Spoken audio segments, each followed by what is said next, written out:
파리하면 무엇이 떠오르시나요? 단연 에펠탑일 것입니다. 지하철을 이용하여 에펠탑에 가려면 6호선 비르아켐역 또는 8호선 에콜 밀리테르역에서 하차하시면 됩니다. 에펠탑은 파리를 그린 그림이나 파리를 찍은 사진에서 빼놓을 수 없는 소재이죠. 파리의 기념물로도 가장 많이 활용되고 있는데요. 관광엽서, 카드, 추억의 사진, 광고, 사진작가의 소재, 관광용품 등으로 만들어져 파리를 대표하고 있습니다. 여러분도 에펠탑을 뒤로 놓고 사진 한 장 찰칵하셨죠? 에펠탑의 높이는 320.75m가 된다고 합니다.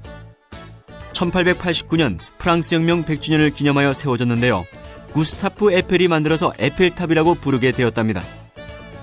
탑 아래는 공원이 있죠. 샹드마르스 공원인데요. 그 왼쪽에 나폴레옹의 유해가 있는 앵발리드가 있고 근처에는 로댕 미술관이 자리 잡고 있습니다. 에펠탑은 정상의 전망대까지 올라갈 수 있습니다.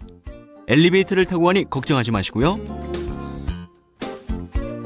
4, 5층짜리 우중충한 고딕 건물이 즐비한 파리에 에펠탑이 우뚝 서자 이전까지 존재하던 파리의 모든 건축물들은 에펠탑의 배경이 되고 말았습니다. 화가 드로네의 1910년경 에펠탑 연작 시리즈는 당시 파리의 분위기를 잘 전해주고 있는데요. 원래 에펠탑은 붉은색이었다고 합니다. 그래서 들로네의 작품 제목도 붉은 탑이었다고 하네요. 들로네는 다가올 20세기를 유난히 희망적으로 보았죠. 건립 이후에도 여전히 알쏭달쏭한 건축물이었던 에펠탑은 그의 붓질을 통해 희망의 메시지가 되었고 발랄하고 경쾌하게 새 시대의 상징이 되었던 것입니다. 에펠탑은 가까이 가서 보면 짙은 밤색으로, 멀리서 보면 까만색으로, 밤에 보면 황금빛으로 천의 얼굴을 가지고 있는데요. 그 중에서도 에펠탑의 야경은 그야말로 환상적입니다. 특히 건너편 샤이오 박물관에서 보는 야경이 정말 장관이니 꼭 확인하시기 바랍니다.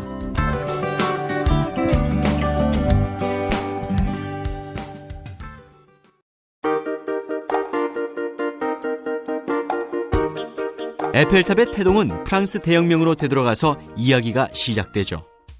1789년 마리 앙투아네트가 빵을 달라고 외치는 국민들에게 빵이 없으면 고기를 먹으면 되지 하고 말했던 것이 프랑스의 봉건 왕정이 무너진 시발점이었습니다.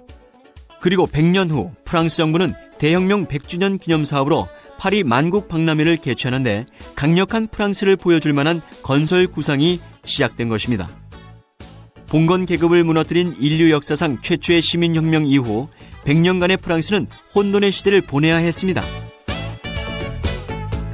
나폴레옹이 잠시 유럽을 정복하긴 했지만 전쟁 후유증 때문에 고생을 해야 했으며 세계 제2차 대전 때 독일에게 점령당했고 공산 정부인 파리 코민으로 안팎이 소란한 세월을 보내야 했습니다. 사실 혁명 이후 100년간 프랑스는 유럽의 국가들 중에서 그저 그런 맥 빠진 국가 정도에 지나지 않았습니다.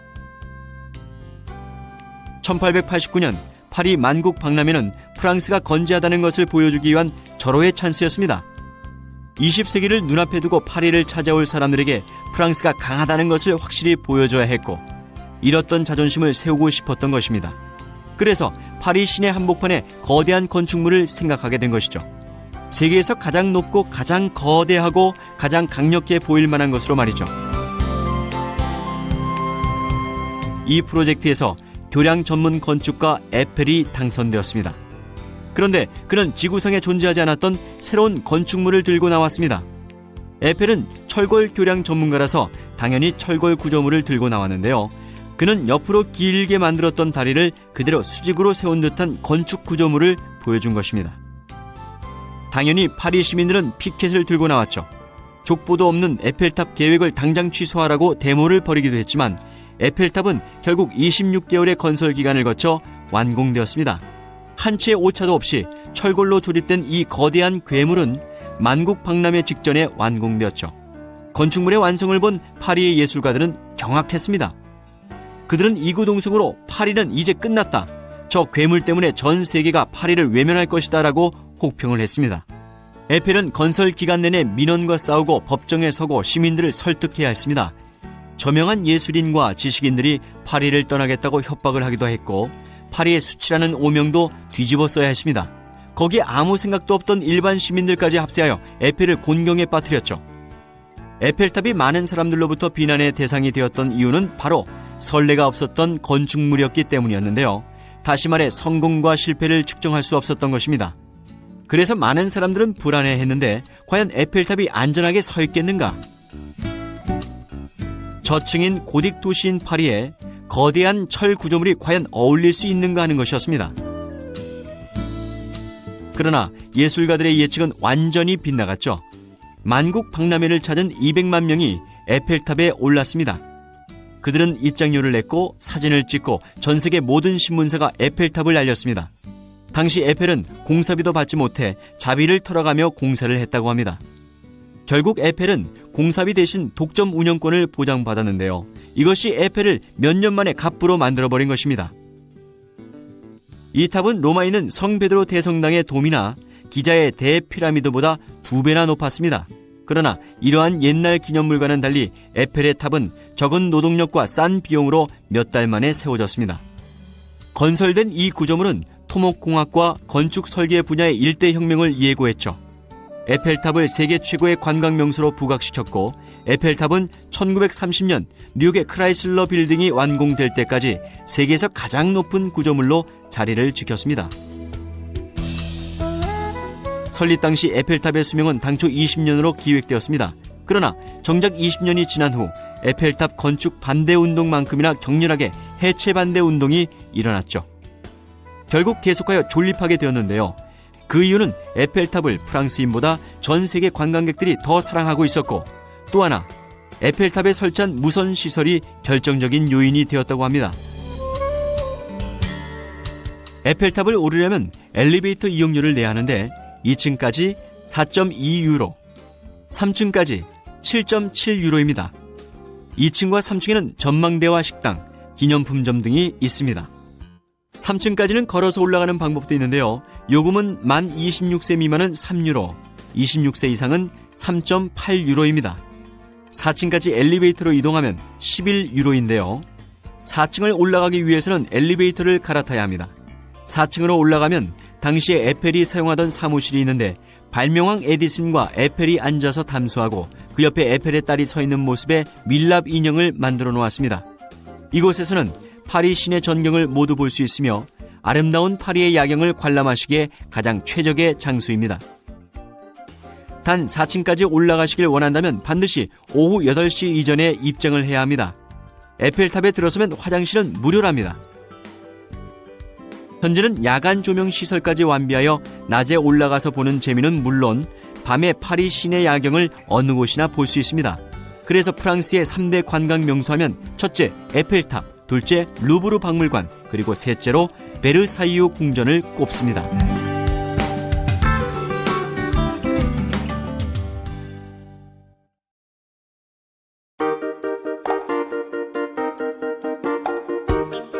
에펠탑을 건설할 당시 탑의 높이는 약 300m였는데요.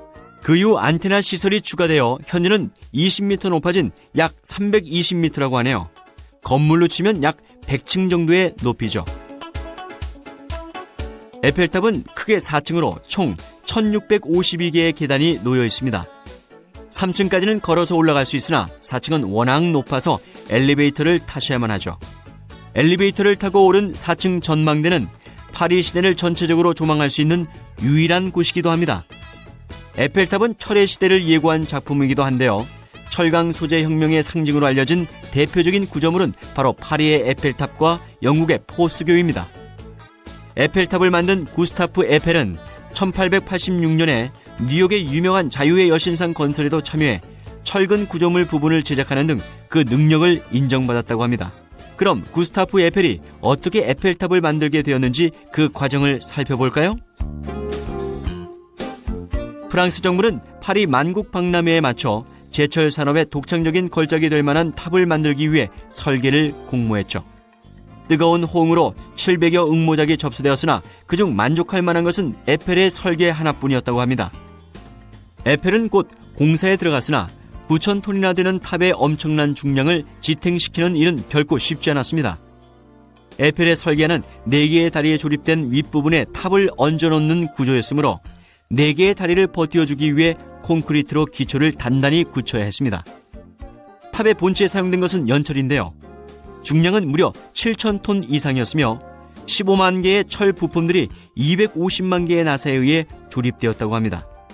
에펠은 기중기를 이용해 대량의 자재를 불과 25개월 만에 조립하여 완성시켰고 한 치의 오차도 한 건의 하자도 발생하지 않았다고 합니다. 참으로 대단하죠? 이렇게 완벽한 건설의 배경에는 확실한 준비, 빈틈없는 계산, 치밀한 작업이 따랐습니다. 탑의 골조에만 1,700장 이상의 전체도를 만들고 각 부속 자재에 관해서도 3,600여 장의 전체도를 자세히 그려서 조립 작업을 정확하게 진행할 수 있도록 했습니다. 또한 연결에 사용한 리벳의 구멍도 구멍과 구멍 사이의 간격을 10분의 1mm의 정밀도로 계산하고 만드는 관리가 뒤따랐다고 합니다. 페인트 칠은 4년마다 한 번씩 하는데 한 번에 50톤의 페인트가 소요된다고 하네요.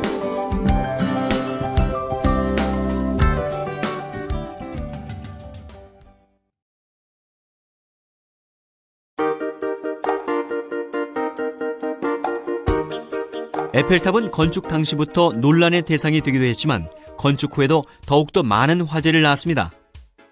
에펠을 비롯하여 건축에 참여한 기술자들은 거대한 기념 건조물에 의한 과학과 산업의 승리라고 자평했습니다. 그러나 소설가 모파상과 아베 마리아의 작곡가 구노 등의 예술가들은 에펠탑에 대하여 다음과 같은 독서를 뿜어내며 평가절하를 했습니다.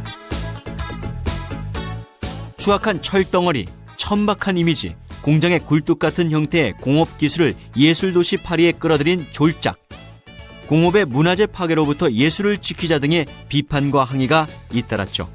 그래서 에펠은 한동안 서 있을 자리조차 잃고 말았다고 합니다.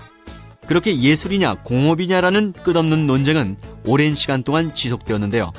그러나 박람회 기간 중에 무려 200만 명이라는 엄청난 수의 관람객들이 세계 각국에서 몰려와 에펠탑에 감탄하고 입에 침이 마르도록 찬사를 했습니다.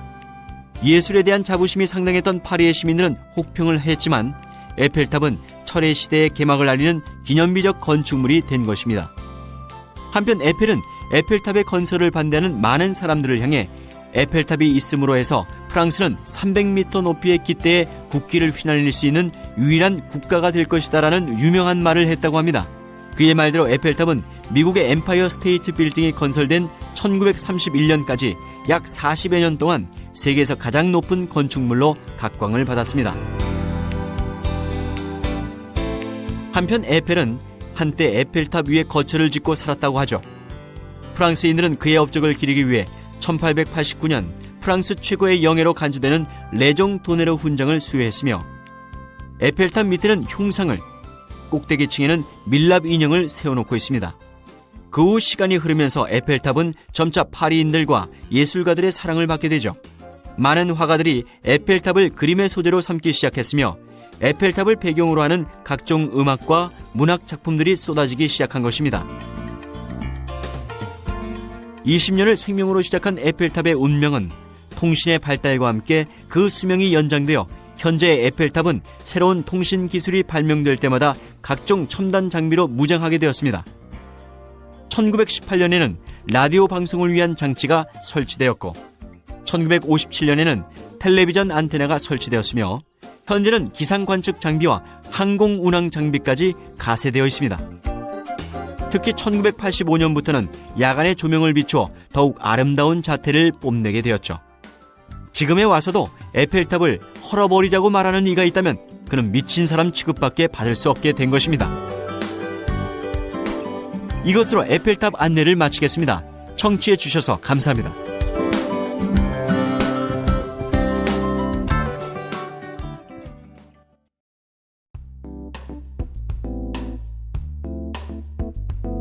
파리를 여행하는 첫 시작점으로 노트르담 사원을 권합니다. 파리의 센강에는 시테섬이라는 커다란 섬이 있는데 이 시테섬 안에 노트르담 사원이 있습니다. 노트르담 사원은 긴 세월 동안 파리 시민들의 자랑거리로 당당하게 자리를 지켜온 고딕 예술의 정수로 불리는 성당입니다. 노트르담 사원에서 가장 가까운 지하철역은 4호선 시테역인데 시테역에서 내려 이정표를 보고 도보로 2분 정도 걸으면 됩니다. 이 대성당은 1년에 약 1200만 명이나 관람하는 인기가 높은 곳입니다. 그래서 오전에 방문하시는 것이 편안하게 관람하실 수 있습니다. 성당이 자리 잡고 있는 이곳 시테섬은 고대 로마인들이 불렀던 파리의 옛 이름인 위테스 쉬르센의 탄생지였습니다. 그래서 노트르담 성당 광장에서는 프랑스전 지역의 거리를 측정할 수 있는 제로 포인트를 보실 수 있습니다. 이 제로 포인트를 밟으면 다시 파리에 오게 된다고 하는데요. 많은 관광객들이 제로 포인트를 밟아서 노쇠로 만든 자리가 닳아서 살짝 패여 있습니다. 13세기의 고딕 양식의 영향을 받아 지은 이 성당은 800년의 프랑스 역사가 담겨 있는 곳입니다. 프랑스 최초의 고딕 성당 중 하나이며 지금도 로마 카톨릭의 교회 건물로 파리 대주교자 성당으로 사용되고 있습니다. 노트르담이란 성모 마리아를 뜻하는데 노트르담이란 말 그대로 성모 마리아를 위해 지어진 성당입니다. 이 대성당의 건축은 긴 시간이 걸렸습니다. 성당의 공사는 1163년 루이 7세 시기에 첫 초석을 놓았고 1260년에 1차적으로 완성되었습니다. 그러나 후에도 수세기 동안 공사가 계속되어 18세기 초에 측면 제실이 증축되었고 이때 오늘날의 모습을 갖추게 되었습니다. 그러나 프랑스 혁명 때 건물이 심하게 파손되어 19세기에 대대적인 보수 공사가 진행되었습니다. 한편 2019년 4월 15일 성당의 첨탑 부분에서 원인을 알 수 없는 화재가 발생해 첨탑과 목조 지붕이 불타 무너져 내리는 모습을 전 세계인이 뉴스로 지켜보는 안타까운 사건도 있었죠. 이후 대규모 복원 공사가 진행되었고 최근 2024년 12월에 재개관하게 되었습니다. 여러분이 잘 알고 계시는 것처럼 이곳은 빅토르 위고의 소설 노트르담의 꼽추로도 유명한 곳이죠. 또한 이 소설을 기초로 앤서니 퀸 주연의 영화 노트르담의 꼽추가 촬영된 장소이기도 합니다. 또 이 대성당은 여러 역사적 사건의 무대가 된 곳으로도 유명한데요. 잔다르크의 복권에 대한 재판이 있었고 또한 1804년 나폴레옹 등 많은 프랑스의 국왕들이 대관식을 올린 곳이기도 합니다. 성당은 동시에 9,000명을 수용할 수 있는 규모인데요. 성경의 내용을 주제로 한 수많은 조각들이 있습니다. 또한 3개의 장미창과 화려하고 아름다운 스테인드 글라스가 보는 이를 감탄하게 합니다. 주출입구인 서쪽 입구 정면에 서서 노트르담 성당을 살펴볼까요? 먼저 사각형 모양의 2개의 종탑이 보이시나요? 왼쪽이 북탑이고 오른쪽이 남탑이며 높이는 똑같이 69m입니다. 두 탑 사이에 높이 90m의 뾰족탑이 있고 그 밑 중앙에 스테인드 글라스를 본뜬 장미창이 있는데요. 지름이 9.6m나 됩니다. 장미창 왼쪽에 아담의 동상, 오른쪽에 이브의 동상이 장식되어 있고 그 밑에는 제왕들의 동상 조각이 늘어서 있습니다. 그 아래 성당 안으로 들어가는 3개의 문이 있는데요. 3개의 문은 모두 성서에 관한 이야기들로 조각되어 있습니다. 이는 그 당시 문맹이었던 많은 사람들을 위한 배려였다고 하네요. 왼쪽 문은 성모 마리아의 문, 오른쪽은 성녀 안나의 문입니다. 특히 가운데 문은 맨 아래층에 최후의 심판의 부조가 있는 것으로 유명하니까 자세히 살펴보세요. 그럼 이번엔 노트르담 사원의 옆모습을 보겠습니다. 날개 모양의 대들보가 여러 개 있는 것이 보이시나요? 힘차게 당겨진 활 모양입니다. 남북의 측면에는 화려한 스테인드 글라스의 높은 창들이 줄지어 있습니다. 한편 지름이 13m나 되는 유명한 장미의 창을 볼 수 있는데요. 오후 4시에서 5시쯤 스테인드 글라스를 통해서 들어오는 햇빛은 정말로 아름답습니다. 성당의 꽃이라고 할 수 있는 스테인드 글라스는 북쪽의 것이 구약 성서의 내용을 포함한 것으로 가장 유명합니다. 대성당은 어떤 각도에서 바라보아도 웅장하고 아름다운데요. 특히 정면의 광장에서 바라보는 광경이 가장 좋고 되불 다리와 생미셸 다리, 센강의 유람선 위 같은 곳에서 바라보는 것도 좋습니다. 성당 입장료는 무료이고요. 정문을 통해 들어가셔야 내부 관람이 가능한데요. 첨탑을 올라가려면 별도의 요금을 내고 올라가야 합니다.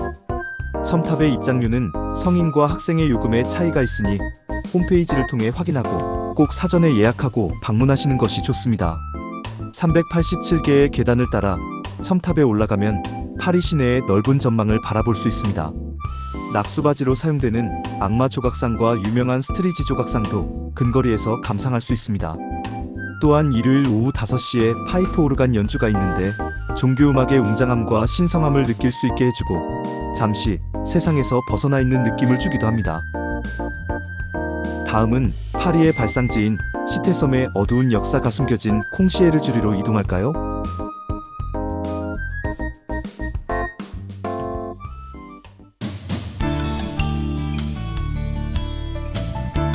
콩시에르주리는 마리 앙투아네트가 처형을 당하기 전 최후의 나날을 보낸 감옥으로 유명한 곳입니다.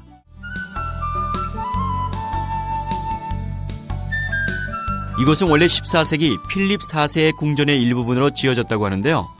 세금과 주택을 관할했던 콩시에르주리의 거처였던 곳입니다. 이곳은 프랑스 혁명 때 약 2,600여 명의 희생자들이 단두대에 이슬로 가기 직전에 머무르던 장소였습니다. 그래서 일명 죽음의 대기실로 불렸다고 하죠. 이곳에는 파리에서 가장 오래된 벽시계가 달려 있습니다.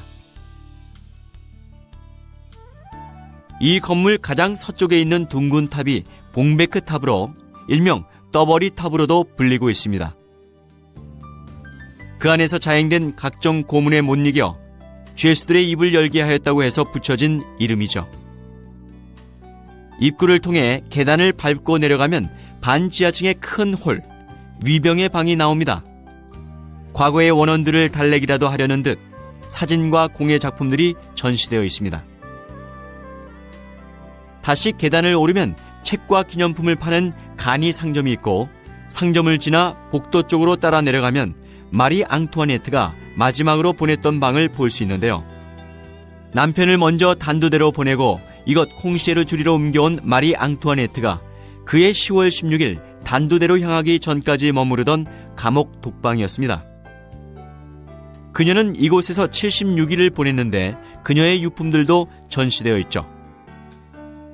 이 독방은 1816년에 확장되어 속죄의 예배당으로 사용되고 있습니다.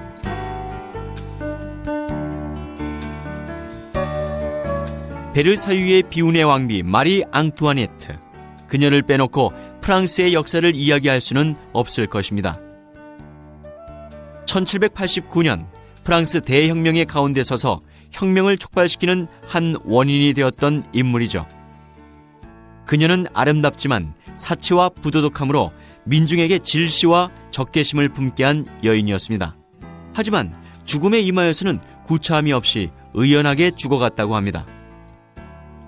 콩시에르주리의 근처에는 마리 앙투아네트의 사형 재판을 선도한 최고 재판소가 있으며 샹 자펠이 있습니다.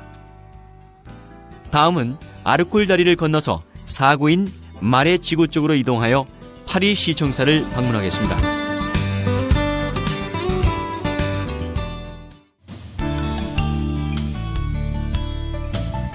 불어로 시청사란 단어는 호텔 드 빌입니다. 직역을 하면 도시의 호텔이지만 관광객들이 묵는 호텔하고는 전혀 상관없는 시청이란 뜻이죠. 13세기 루이 9세는 파리 시민들에게 시장을 선출하라고 요청했고 이것을 계기로 파리 시청사가 세워져 루이 9세 당시에 공사로 사용되었습니다. 이후 확장 공사를 거쳐 네오 르네상스식의 건물로 17세기 초에 와서 완성되었죠. 이때 프랑스는 국왕이 나라를 다스리고 있었습니다. 그래서 프랑스 혁명이 일어나기 전까지 이 건물은 그다지 중요한 곳은 아니었습니다. 파리 지사가 행정을 담당하고 있을 뿐이었는데 파리 시청사가 주목을 받기 시작한 것은 프랑스 혁명 때입니다. 1789년 7월 14일 프랑스 대혁명 당시 바스티유를 점령한 혁명군은 파리 시청으로 난입하여 무기를 내주지 않은 시장을 살해했습니다. 며칠 후 이곳에 나타난 국왕 루이 16세는 혁명을 주도했던 라파이예트 장군이 만든 삼색기에 입을 맞추게 되죠. 결국 왕이 항복을 한 것인데요. 1848년 2월 혁명으로 당시 루이 필립이 물러나고 공화정이 세워지는데요. 이때 시인 라 마르티느는 이곳 파리 시청에 자리 잡은 임시정부 수반이 됩니다. 혁명 군중은 시청 앞에 나타나 붉은 깃발을 국기로 정할 것을 요구합니다. 그러나 마르티느는 혁명 군중들을 설득하여 기존의 삼색기를 지켜냅니다. 그는 군중들에게 삼색기는 조국의 영광과 자유를 나타내는 깃발로 온 세계를 누비게 될 것이라고 외치면서 붉은 깃발은 피로 물든 전쟁터의 깃발일 뿐이라고 설득하죠. 1871년 1월에는 파리 코민이 있었습니다. 적국에 항복한 정부에 반대하여 시민군이 봉기한 것인데, 시민군은 시청사를 거점으로 그들의 자치정부를 세우고 베르사유에 임시정부를 설치한 정부군과 맞서 싸웁니다. 피로 얼룩진 이 파리 코민에서 시청사는 결국 화재로 불타버리고, 현재의 건물은 화재로 소실된 것을 1882년에 재건한 것입니다. 시청사는 르네상스 양식으로 지어져 웅장함과 아름다움도 느끼게 하죠. 건물의 정면을 보시면 대형 시계가 있는데요. 시계 밑에는 자유, 평등, 박애라는 글자가 새겨져 있으니 확인해 보시기 바랍니다. 한편 동쪽으로 인접해 있는 교회는 생제르베 생프로테 교회입니다. 이것은 16세기 때 만들어진 파리에서 가장 오래된 오르간이 있는 곳으로도 유명하죠. 지하철 메트로 호텔 드 빌에서 하차하면 바로 시청사 앞에 도착합니다. 시청 광장에서는 파리 시민들을 위한 행사가 자주 개최되는 곳으로 겨울에는 시청사 앞 광장에 야외 스케이트장이 운영되기도 합니다. 우리 서울시청 앞 광장의 스케이트장도 이곳에서 아이디어를 얻었다고 합니다. 내부에는 화려한 연회장 등이 있는데요. 견학하려면 반드시 예약을 해야 합니다.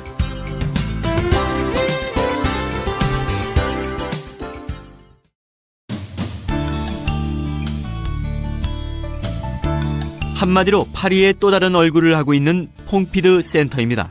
지하철을 이용할 때는 11호선 랑비토역에서 하차하여 도보로 1분 정도의 거리에 있습니다. 이것은 옛 중앙시장 동쪽 보브르 거리 쪽에 있는 초현대식 건물인데요. 지상 6층, 지하 2층의 규모입니다. 이곳 퐁피드 센터는 포럼 데 알과 함께 파리의 새로운 얼굴로 각광을 받고 있습니다. 퐁피드 센터는 보브르라고도 부르는데 미술, 음악, 영화 등 현대 예술의 조예가 깊었던 퐁피드 대통령의 제안으로 만들어졌죠. 당시 창녀촌과 술집이 밀집해 있던 유흥가를 재개발하여 1977년 문을 연 파리 문화의 중심지입니다. 바로 프랑스 현대 건축물의 대표격이라고 할 수 있는 것이 바로 퐁피드 센터입니다. 현대 국립미술관도 퐁피드 센터 안에 있답니다. 퐁피드 센터 건물은 국제공모전에서 젊은 건축가 그룹이 당선되어 설계했는데요. 이 건물은 아직도 공사 중인 듯한 외형으로 파리 시민들의 비판을 받기도 했죠. 눈에 띄지 않게 꽁꽁 숨겨놓던 하수관과 통풍관이 건물 외벽을 장식하고 있죠. 적색, 청색, 녹색의 파이프가 밖으로 드러난 외벽과 유리로 된 특이한 형태를 하고 있는데요. 파리의 오래된 건물들 속에서 신기루처럼 다가서는 이 건물은 파리의 새 관광 명소로서 이곳을 찾는 관광객이 에펠탑을 능가하고 있습니다.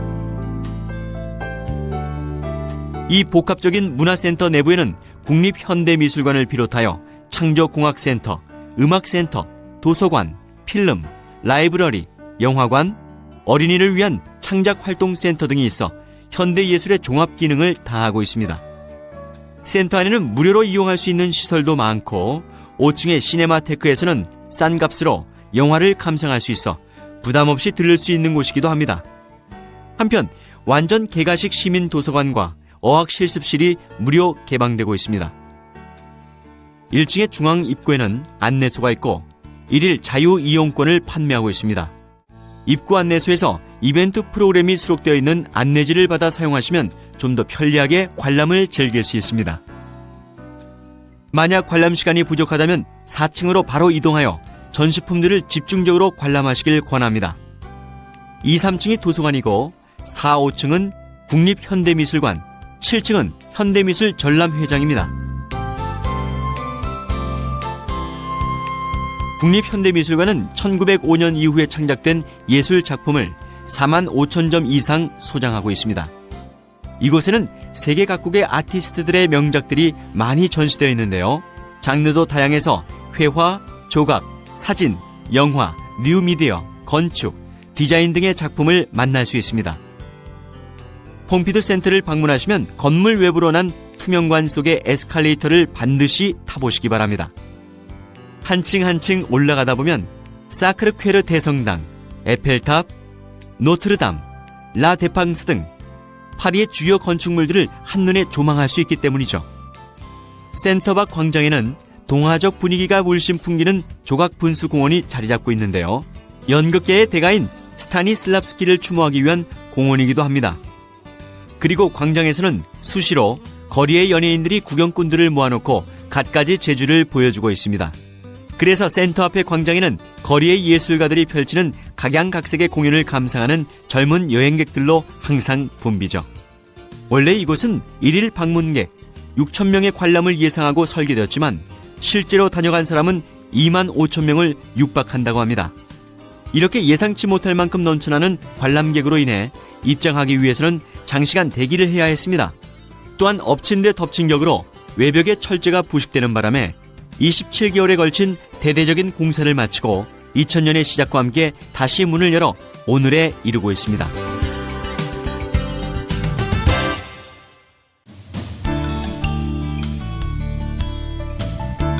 이곳은 지하철 4호선 레알역에서 내리시면 됩니다. 중세부터 시작된 노천 시장이 현대에 이르러 초현대식 복합 상가로 변한 것이 포름 데 알입니다. 4층을 지하로만 파들어가서 주변 경관을 해치지 않았다는 것이 특징인데요. 공원과 같은 형태를 취하고 있습니다. 위로 솟아오르는 건물이 아니라 밑으로 내려가면서 만들 수 있다는 발상의 전환이 매우 흥미롭죠. 중세시대부터 상인들이 모여들어 형성된 노천시장을 1969년 파리 교회로 이전시키면서 포름 데 알이 들어선 것인데요. 원래는 이곳을 명품들, 즉 고급 쇼핑몰로 계획했었으나 지역의 특성상 업주들이 입주를 꺼려했다고 합니다. 이곳에는 약 220여 개의 상점과 영화관, 음반점, 스포츠용품점, 화장품점 등이 있는 거대한 쇼핑 문화 공간입니다.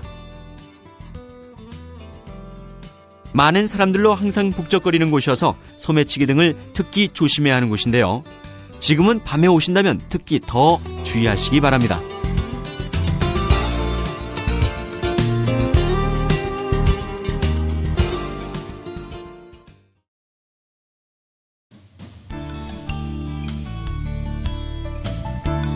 이곳을 방문하기 위해 지하철을 이용할 때는 4호선 생미셸역에서 하차하면 됩니다.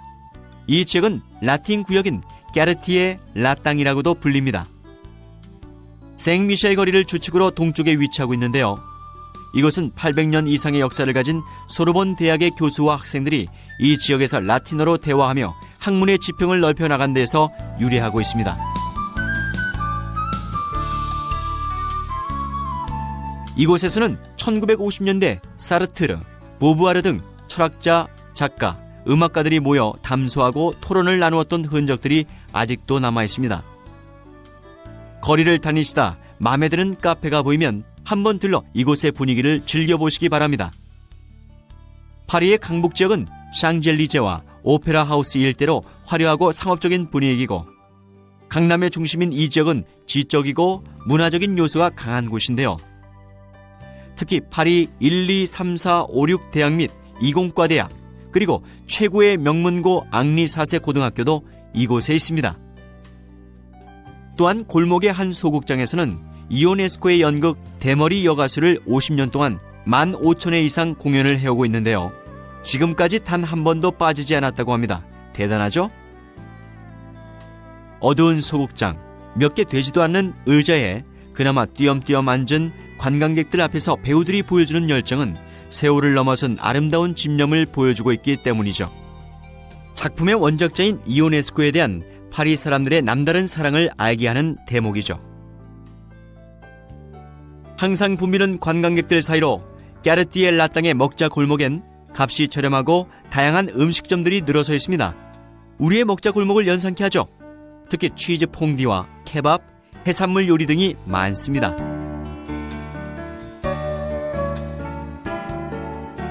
이곳 간판의 상호를 눈여겨 살펴보세요. 신화에서 많이 등장하는 이름들이 정겹게 손님을 맞이하고 있죠? 그리고 각 업소 앞에서 호객 행위를 하는 식당 종업원들의 재미있는 표정과 몸짓도 구경거리 중 하나입니다. 특히 그리스 식당 문턱 바닥에서는 깨진 접시 조각들을 잘 살펴보시기 바랍니다. 파리의 카페에 대하여 잠시 설명을 드리겠습니다. 파리지엔네에 있어서 카페는 생활 그 자체라고 볼 수 있는데요. 친구들과 담소를 나누거나 신문을 읽고 하루의 피로를 풀기 위해서 파리 시민들은 습관적으로 카페를 찾곤 합니다. 카운터에 서서 마시면 저렴하게 커피를 즐길 수 있으며 실내 또는 테라스를 원한다면 빈자리에 앉기보다는 종업원의 안내를 받아야 합니다. 그러나 식탁보가 없는 테라스의 빈자리는 앉아도 무방하죠. 파리에서 가장 인기 있는 카페는 레드의 마고로 예술인들의 단골 카페인데요. 1881년에 문을 열었으며 해밍웨이가 자주 들렀다고 합니다. 지하철 4호선 생제르맹프레역에서 하차하여 1분 정도 거리에 생제르맹프레 교회 바로 옆에 있습니다.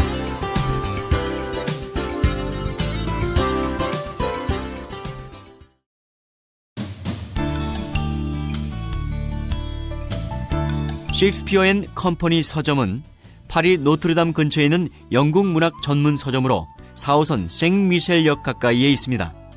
에단 호크와 줄리 델피가 출연한 영화 비포 선셋의 도입부에 나오는 서점으로도 유명한데요. 영화의 시작 부분에서 에단 호크가 작가와의 대화 시간을 갖는 곳이 여기였습니다. 이 서점은 1919년 오데온 거리에서 처음 문을 열었습니다.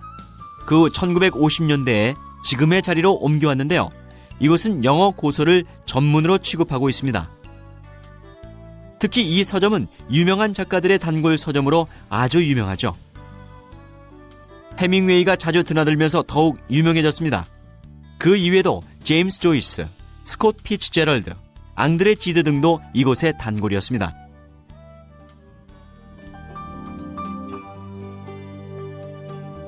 (1922년) 제임스 조이스의 율리시스가 이곳에서 출간되었고 1941년에는 나치가 강제로 문을 닫아버린 역사적인 흔적도 가지고 있습니다. 율리시스가 처음 출판된 곳이 이 작은 서점인 셰익스피어 앤 컴퍼니였다는 사실이 매우 놀랍습니다. 영어권 국가에서는 출판이 금지되었던 율리시스를 미국으로 밀반입하는데 큰 공헌을 한 사람이 해밍웨이였다고 합니다. 율리시스는 아일랜드의 시인이며 소설가인 제이 조이스의 장편 소설인데 뉴욕의 문예 잡지 리틀 리뷰의 연재 중 게재 금지를 당했고 이것을 1922년 파리의 셰익스피어 서점에서 출판했습니다. 종래의 소설 형식을 근본적으로 뒤엎은 획기적인 작품으로서 전 세계의 주목을 끌었던 작품입니다. 이곳에는 유명한 작가들과의 소소한 일상도 소개를 하고 있는데요. 설립자가 당대 유명 작가들에 대해 주관적으로 서술한 부분에 각주를 달아 정확한 정보를 주기 위해 노력한 것도 볼 수 있습니다. 한편 셰익스피어 앤 컴퍼니의 2층엔 작은 방이 있습니다. 입구에 다음과 같은 멋진 말이 쓰여있죠. 마치 구약 성서의 성경 한 구절을 닮은 멋진 문구인데 다음과 같습니다. 낯선 이를 함부로 대하지 마라. 그들은 위장한 천사일지도 모른다. 한편 서점의 2층 왼편의 작은 방은 작가와 문학도들에게 숙소로 무료 제공되고 있습니다. 방에는 오래된 타자기가 있으며 누구나 사용이 가능하며 영화에서의 느낌 그대로를 간직하고 있어 고즈넉한 분위기가 무척 매력적이죠. 조용조용 내딛는 사람들의 발걸음 소리도 정겹게 느낄 수 있는 곳입니다. 영어 고서에 관심이 있는 분이 아니라도 한 번쯤 둘러보면서 옛 서점의 정취를 느껴보시기 바랍니다. 만약 영화 비포 선셋을 기억하시는 분은 영화에서 느낀 감흥을 떠올려보는 것도 매력이 있을 것입니다. 메트로 10호선 클리니 라소르본역에서 내려 노트르담 성당이 있는 시테 섬에서 생미셸 방향으로 다리를 건너면 찾을 수가 있습니다.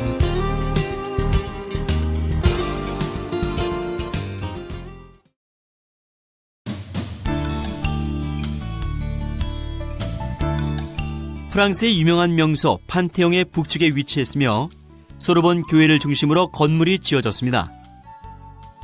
초기 활자본이나 사진 자료책 등 270만 권의 귀중한 장서를 가진 대학 도서관이 세계적으로 특히 유명하죠.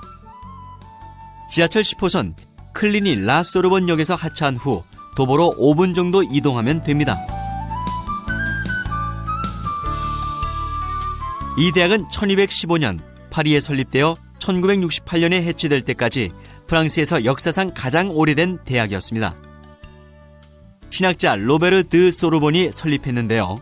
처음에는 소르본 신부가 한 교회에서 배우고 싶어하는 가난한 신학생들 13명을 위해서 세운 기숙사였다고 합니다.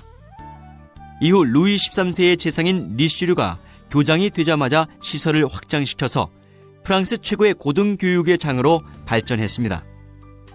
이후 소르본 대학은 초기에 신학부와 철학, 예술학부, 즉 인문학부만 있었으나 나중에 파리 대학 전체를 가리키는 별칭이 되었죠. 프랑스는 1971년 대학 개혁을 통해 파리의 국립대학을 1대학, 2대학에서 13대학까지 개편했습니다. 대학 평준화 정책의 산물인데요. 이 중 4개의 대학이 기존 소르본의 건물을 나누어 사용하면서 넓은 의미의 소르본으로 불리게 되었습니다. 즉 1대학 팡테옹 소르본, 3대학 새 소르본, 4대학 소르본, 5대학 르네 데카르트가 그것입니다.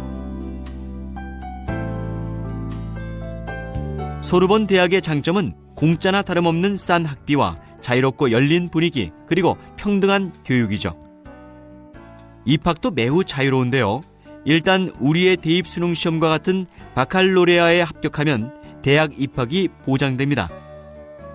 이는 독특한 프랑스식 대학 입시 제도 때문인데 입학은 쉽지만 졸업은 매우 어렵습니다.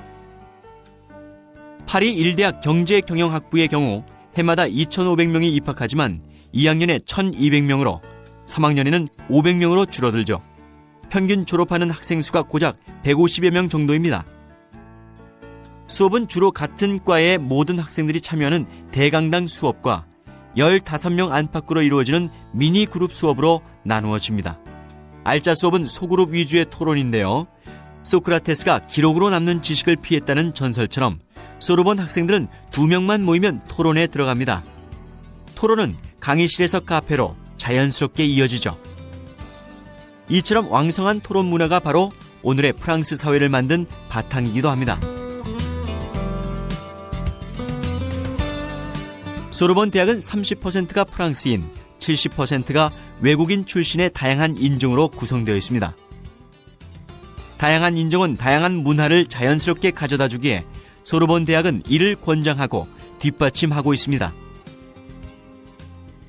다양성은 서로에 대한 존중, 다른 문화에 대한 이해를 도와주죠. 그래서 다양한 인종과 문화에 대한 이해 없이는 정상적인 학교 생활이 불가능한 것이 바로 소르본의 분위기입니다.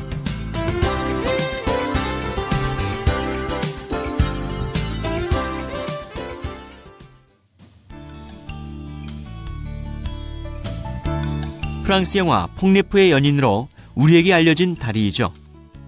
1604년 앙리 4세 때 지어진 것으로 파리에서 가장 오래된 다리입니다. 이곳에서 가장 가까운 지하철역은 7호선 퐁네프역입니다. 1991년 프랑스 영화 레오 까락스 감독의 퐁네프의 연인은 줄리엣 비노시와 드닐 라방을 일약 스타로 만들었죠. 그러나 실제 영화는 이곳에서 촬영하지는 못했는데요. 교통체증을 이유로 허가를 하지 않아서 남프랑스의 세트장에서 촬영을 했다고 합니다. 16세기 초 다리 위에 있던 가옥 상가들을 철거하여 오늘날의 모습을 갖추었습니다. 이때 철거되었던 상가들 중 부키니스트들, 즉 고서를 취급하는 노점상들은 센 강변에 자리를 잡았습니다. 퐁네프라는 불어를 그대로 직역하면 새로운 다리라는 뜻으로 건설 당시에는 파리에서는 새로 생긴 다리였기 때문이죠. 퐁네프의 중간에는 앙리 4세의 기마상이 세워져 있습니다. 이 기마상은 파리에 세워진 최초의 기마상이라고 합니다.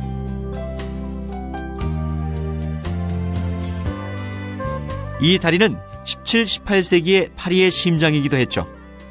많은 화가들에게도 이 다리는 가장 인기 있는 그림의 소재였는데요. 퐁네프 다리에서 바라보는 파리의 풍경은 그야말로 한 폭의 그림이죠. 윌리엄 터너가 1832년 그린 작품을 보면 퐁네프 다리를 밝은 색으로 표현하고 있으며 황금빛 안개에 휩싸인 센간과 파리지엔들의 삶과 일화를 사실적으로 포착하고 있습니다.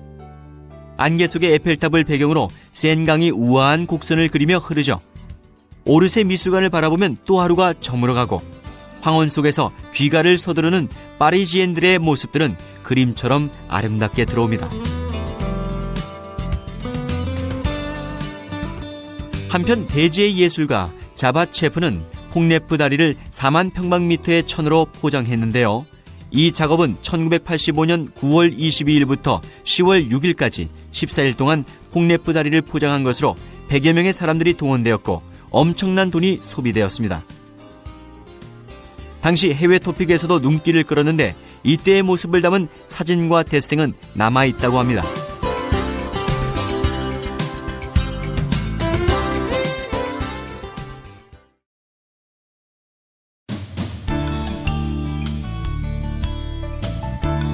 센강은 파리의 젖줄입니다. 낭만의 파리를 만들고 가꾸어 가는 곳이 바로 센강이죠. 파리 시내를 동서로 관통하는 센강은 서울의 한강에 비교해보면 그 폭이 좁은 강이죠. 그러나 센강 좌우로 펼쳐진 고풍스러운 건물들과 에펠탑, 노트르담 대성당 등이 아름다운 경관을 만들어내고 있습니다. 아름답게 치장된 다리들과 레이저쇼는 센강을 더욱더 아름답게 만들어주고 있습니다.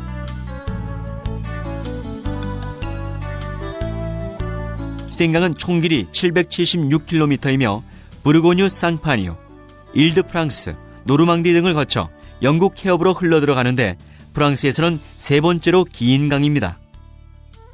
보통 파리 시내를 흐르는 강의 수심은 평균 26m입니다. 이제 센강을 더욱더 가까이 즐길 수 있는 유람선 관광에 대하여 설명을 드리겠습니다.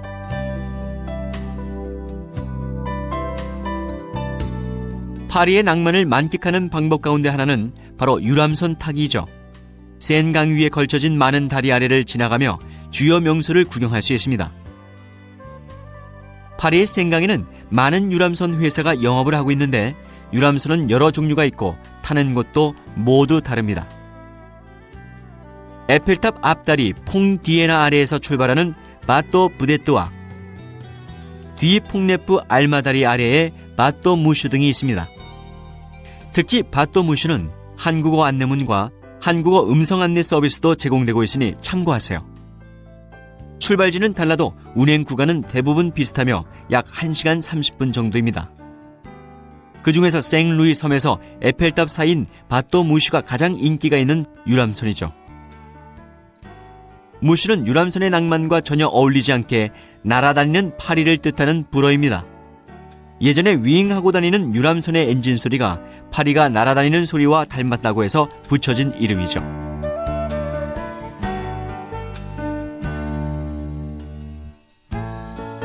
에펠탑의 환상적인 불빛을 시작으로 뉴욕 자유의 여신상과 똑같은 미니 자유의 여신상, 미라보다리, 오르쉐 미술관, 샤마르탱 백화점, 폭네프, 시테섬, 노트르담 성당 등을 보실 수 있습니다. 유람선은 고혹적인 파리의 야경이 강물 위에 반사되어 한층 더 매력적인 모습으로 만날 수 있는 시간인데요. 특히 해가 긴 여름밤에는 해가 막 지려는 오후 9시 30분 정도에 유람선의 탑승을 권합니다. 센강을 흐르는 유람선의 선상에서 황혼의 배경과 아름다운 조명으로 빛나는 파리를 느낄 수 있기 때문이죠. 파리 시내 여러 곳을 찾아보셨을 테지만 여러분의 눈높이를 지상에서 수상으로 낮추어 보면 색다른 느낌을 느낄 수 있으며 새로운 모습들이 눈으로 들어옵니다.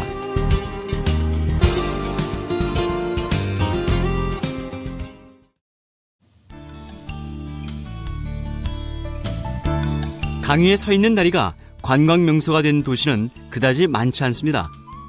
이곳 파리 센강의 다리는 곳곳마다 특징 있는 아름다움과 개성을 갖고 있죠. 이곳 알렉산더 3세 다리는 파리의 센강의 수많은 다리 중에서 가장 아름다운 다리 중 하나로 꼽히고 있습니다. 또한 수많은 파리 다리 가운데서 유일한 금속재를 사용한 다리죠. 알렉산드르 3세 다리에서 가장 가까이 있는 지하철역은 앵발리드 역입니다. 센강에는 모두 32개의 다리가 있는데요. 옛날에는 이 다리 위에 모두 아파트가 있었다고 합니다. 세월이 흐르면서 도시 미관이나 오염 등의 문제로 인해 아파트는 철거되고 현재는 하나도 남아있지 않습니다. 이 다리는 원래 1892년 프랑스와 러시아의 동맹을 기념하고 1900년대에 개최된 파리 만국 박람회를 위해 러시아의 황제 짜르 알렉산드르 3세의 이름을 따서 만들어졌습니다. 북쪽으로는 그랑팔레인 국립갤러리와 푸티팔레와 접해 있고 남쪽으로는 앵발리드와 접해 있는데요. 이 다리의 전체 길이는 107.5m이며 폭은 40m죠. 레스프라너드 광장과 샹젤리제 거리를 잇고 있는 다리로 파리의 세인강에 지어진 다리들 중에서 가장 아름답고 화려한 다리입니다. 특히 강변 양쪽 기둥 위에 있는 황금 조각상과 가로등이 빼어나게 아름답죠. 이 다리가 다른 다리에 비하여 유난히 아름다운 것은 바로 이 황금빛의 조각 때문인데요. 황금빛이 찬란한 조각들은 7년마다 금으로 새롭게 치장을 하고 있답니다.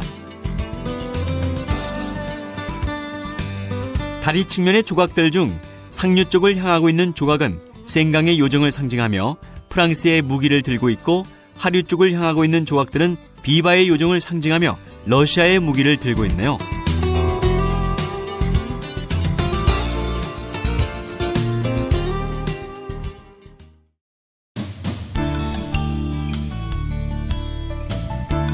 알렉산드르 3세 다리에서 일직선상으로 보이는 황금빛 도움 건물이 바로 앵발리드입니다. 특히 나폴레옹 1세의 묘소가 안치되어 있는 것으로도 유명하죠. 앵발리드는 프랑스어로 장애인, 상위 군인을 의미하는데요. 루이 14세가 퇴역 병사와 부상당한 군인들을 수용하기 위해 만든 건물이죠. 앵발리드 설립은 루이 14세 치하에서 세워진 건축물 중에서 베르사유 궁전 다음으로 중요한 사업이었다고 합니다. 당시 현역에 복무 중인 병사들의 급료 5년치를 징수한 기금으로 이루어졌는데요. 4천여 명을 수용할 수 있는 앵발리드는 당시는 작업장, 성당, 군대 등 자체적인 시스템을 갖춘 일종의 작은 도시였다고 합니다. 현재도 100명 정도의 퇴역 군인들이 요양 생활을 하고 있죠.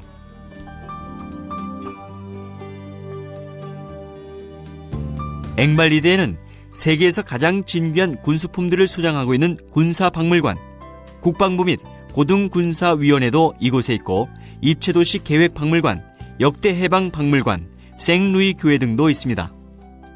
바깥들에서는 아케이드와 대포들이 늘어선 영광의 정원도 보실 수 있습니다. 극도의 대칭 구조로 이루어져 있는 건물들이 두 개의 교회를 둘러싸고 있죠. 하나는 군인들이 사용하던 것인데요. 이 교회는 오직 군대 깃발로만 장식이 되어 있습니다. 또 다른 하나의 교회는 앵발리드 돔이라고 불리는 것으로 왕에게 바쳐진 것인데요. 마치 예술작품과도 같은 뛰어난 장식이 그 아름다움을 더해줍니다. 특히 이 앵발리드의 황금빛 돔은 그 화려함으로 파리의 어느 전망대에서나 눈에 띄죠. 한편 프랑스 혁명 당시 1789년 7월 14일 바스티유를 습격할 때 혁명군들이 사용한 무기의 대다수는 그날 아침 앵발리드로부터 탈취한 것이었죠. 또한 이곳은 현재 나폴레옹 1세의 묘가 있는 곳인데요. 1840년 나폴레옹의 유해가 영국에서 돌아와 이곳에 안장된 것입니다. 황제의 사후 19년이 지난 1840년 관이 발굴되어 이분관 개봉되었다고 하는데요. 당시 유해는 완벽한 상태로 보존되어 있었고 황제는 근위병 복장이었다고 합니다. 르하브르에 도착한 유해는 센강을 거쳐 파리의 크루베부아에 상륙했습니다. 1840년 12월 15일 나폴레옹 국장이 거행되었는데요.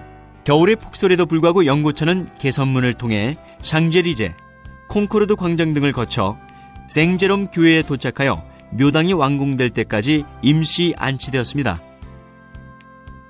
그 후 1861년 나폴레옹 1세는 앵발리드 내에 있는 생루이 교회의 돔 지하 묘지에 최종적으로 안치되었습니다. 107m 높이의 황금빛 돔 내부에는 그의 유언이 새겨져 있는데요. 내가 진심으로 사랑하는 프랑스 국민에게 둘러싸여 센강에서 쉬고 있다입니다. 앵발리드 건물 내부에는 생동감 넘치는 색과 매우 독특한 금빛으로 아름다운 조화를 이루고 있죠. 지붕은 프레스코 양식의 미술 작품으로 장식되어 있습니다. 이러한 예술적인 분위기의 유적을 방문하는 것은 무척 뜻깊은 경험이 될 것입니다. 군사학교 앞 정원의 푸른 잔디밭은 방문객에게 하나의 휴식 공간으로도 큰 역할을 하고 있습니다.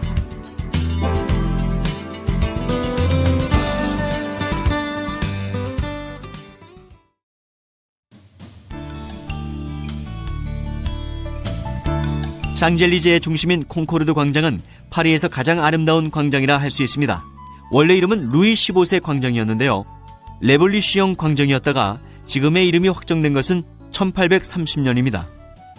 지하철 이용 시는 1호선, 8호선, 12호선을 이용하여 콩코르드역에서 하차하면 됩니다. 콩코르드 광장은 신개선문에서 루브르 박물관까지 이르는 일자형의 도로망 중에서 가장 중심축을 이루고 있는 곳입니다.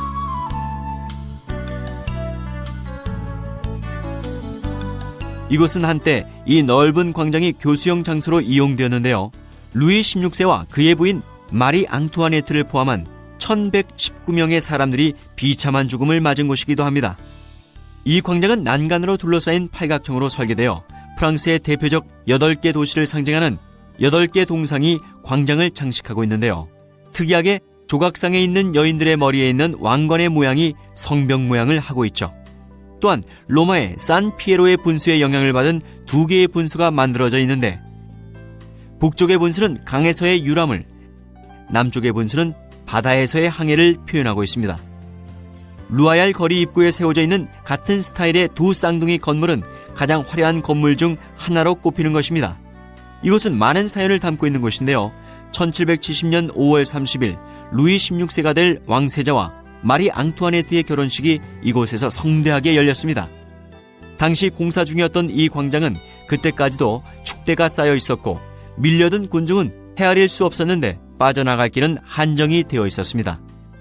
폭죽을 더 효과적으로 터뜨리기 위해 아직 완성도 되지 않은 축대로 너도나도 올라가기 시작했습니다.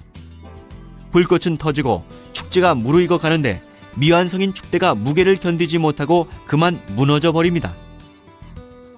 미래의 왕이 될 왕세자의 불행한 운명을 예고하듯이 그때 사망자가 133명이나 발생했습니다. 루이 16세는 결혼식을 올린 이곳에서 죽음을 맞이한 것입니다. 1778년 2월 6일 루이 16세와 미국의 13개 독립주와의 우호와 교류의 조약을 체결한 장소이기도 한데요.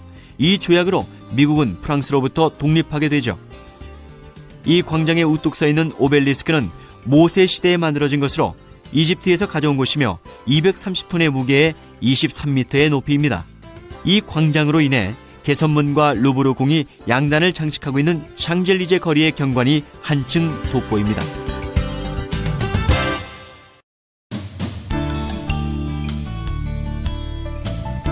샹젤리제 거리는 에투알 광장과 콩코르드 광장을 연결하는 넓은 길을 말합니다. 가장 가까운 지하철역은 1호선, 2호선, 6호선을 이용하여 샤를드골 에투알르 역에서 하차하면 됩니다. 샹젤리제 거리는 파리에서뿐만 아니라 세계적으로도 유명한 대로인데요. 도로 양쪽에는 가로수가 아름답게 늘어져 있어 도심 속에 있으면서도 쾌적함을 느낄 수 있습니다.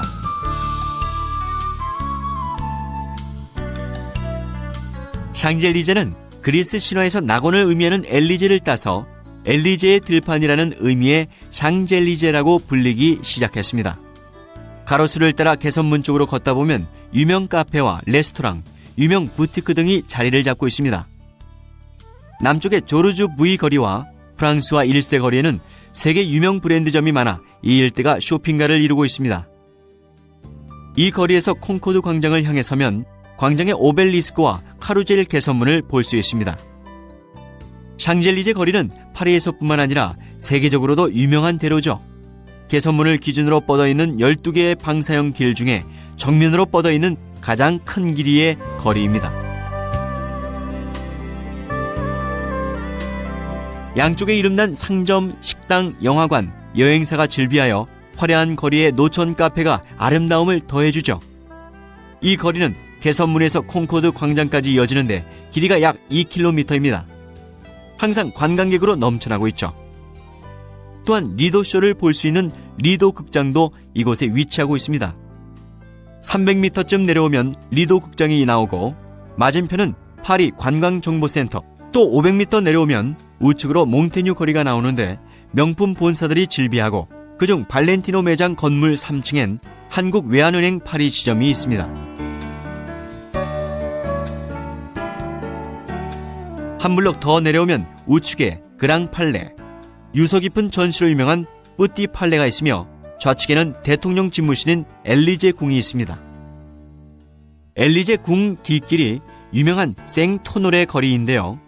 역시 명품 매장이 줄지어 늘어서 있는 쇼핑 지역이죠. 매년 개최되는 신년맞이 행사에는 전 세계에서 온 50만의 인파가 밤을 새워 불꽃놀이를 즐기는 곳이기도 합니다. 샹젤리제 거리의 마지막 부분인 샤를 드골 에투알 광장의 중앙에 거대한 문이 우뚝 서 있죠. 더 이상 설명이 필요 없는 바로 개선문입니다. 프랑스의 역사와 영광의 상징인 개선문은 지름 240m의 원형 광장에 서 있는 높이 50m의 건축물이죠. 이 개선문과 그 주위를 둘러싼 샤를르 드골 광장은 파리에서 가장 유명한 장소 중 하나인데요. 샹젤리제를 비롯해 12개의 대로가 이곳으로부터 출발하고 있으며 개선문의 전망대에 오르시면 방사형으로 뻗어있는 12개의 도로를 보실 수 있습니다. 또한 파리 시가지가 한눈에 들어오며 멀리 신도시 라 데팡스까지도 눈에 들어옵니다. 이 광장이 에투알, 즉 별 또는 방사형의 광장이라고도 불리는 것은 이런 이유에서입니다. 이 문은 나폴레옹의 명령으로 30년 만인 1836년에 완성되었는데요. 규모면에 있어서도 세계 최대의 크기를 자랑합니다. 개선문의 웅장한 모습에서는 남성적인 분위기를 느낄 수 있는데요. 8개의 원기둥으로 나누어진 사방 6면은 1805년 전승 부조가 새겨져 있습니다. 설치된 부조는 주로 수많은 전쟁을 모티브로 하고 있고 그 중에서 가장 유명한 것은 샹젤리제 거리와 마주에 오른쪽에 새겨진 라 마르쉐즈입니다. 문 위에는 건축 당시에 나폴레옹 1세가 이탈리아의 성당에서 약탈해온 4마리의 황금말 조각상이 장식되어 있었는데요. 그러나 그가 실각을 한 이후 원래의 황금말 조각상은 베네치아로 되돌려 주었습니다. 한편 나폴레옹은 개선문의 완공을 보지 못하고 사망했는데요. 비록 나폴레옹은 완성을 보지 못하고 죽었지만 장례 행렬이 이 문을 지나갔고 대문호 빅토르 위고의 유체도 이 문 밑에서 하룻밤을 지냈습니다.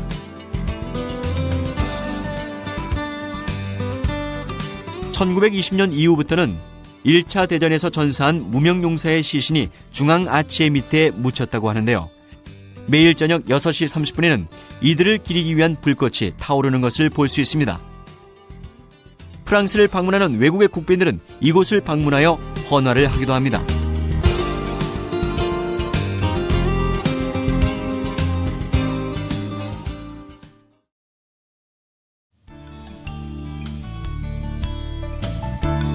이곳을 찾는 방법은 에펠탑 앞의 지하철 비르 아켐역에서 샤를드골 에투알 방향의 6호선을 타고 샤를드골 에투알역에서 나시옹 방향의 2호선을 갈아타고 9번째 역인 앙베르역에서 내립니다.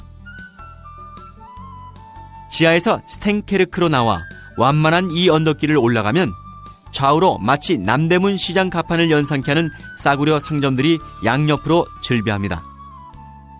상점 골목길을 지나면 높은 계단이 이어지는 언덕 꼭대기에 흰색의 우아한 사크레퀘르 대성당이 그 자태를 드러내죠. 사크레퀘르 대성당은 몽마르트의 여주인이라는 별칭이 붙어 있습니다.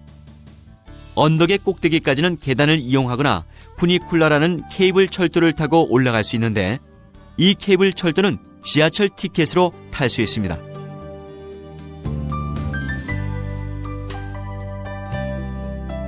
몽마르트 언덕은 한때 유명한 예술가들이 모여들던 곳이죠.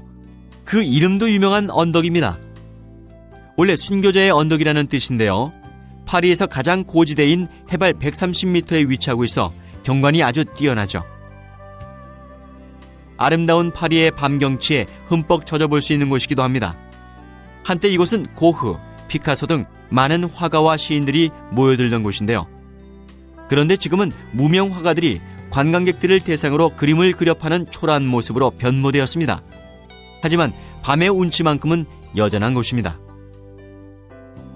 오늘날은 이곳은 주거지역이기도 하면서 역사, 문화적 중심지이기도 한데 오래된 파리의 전형적인 골목길을 거닐고 싶어하는 여행객의 방문이 연 600만 명에 이릅니다. 창작과 예술의 장소인 이곳에서 관광객들은 항상 계단 한쪽에서 그림을 그리는 무명 화가들을 볼 수 있고 또한 영화 촬영 현장을 발견할 수도 있습니다. 반면 이러한 예술적 모습을 띠는 지역이 밤에는 활락가로 변하여 여성이 혼자 걷기는 불안할 정도입니다.